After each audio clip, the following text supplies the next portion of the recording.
you've got the road, and then in the 1840s, we give another way, easier way of crossing the river. We put in the suspension bridge. It's the longest suspension bridge in the world, over 1,000 feet. Now, here's the thing. I don't know if you remember, Jack Lippert had a bet with the mayor of Cincinnati of who had the first bridge across the Ohio River. And Mr. Lippert lost because the suspension bridge does not go into another state. It goes from part of West Virginia into another part of West Virginia. Okay? And if you've ever looked at that bridge and you want to know why it looks funny, that's so we can get steamboats underneath it. Now there's a whole different history of that, and I might mention a little bit of that next time. But what you've had then is this city becomes the entrepot. This becomes the richest place in Western Virginia. More people here, more activities here. And then in 1852, a rail line comes through. Doesn't come through.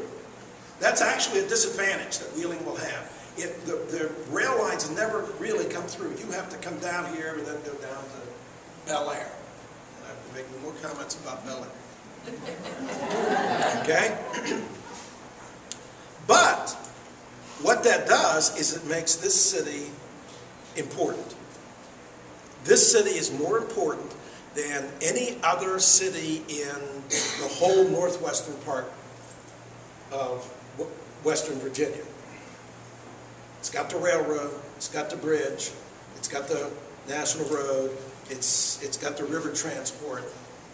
And if a civil war breaks out, you can be doggone sure that the federal government wants to have Wheeling and this whole area in its control. They don't want those rebels in control.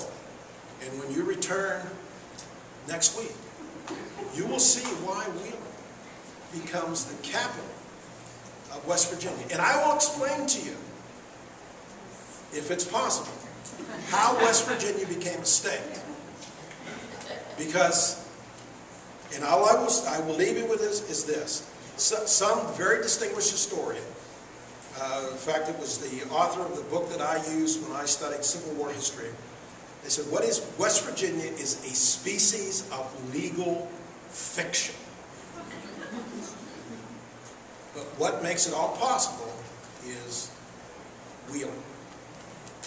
Wheeling weren't here, I'm not sure there would be a state of West Virginia.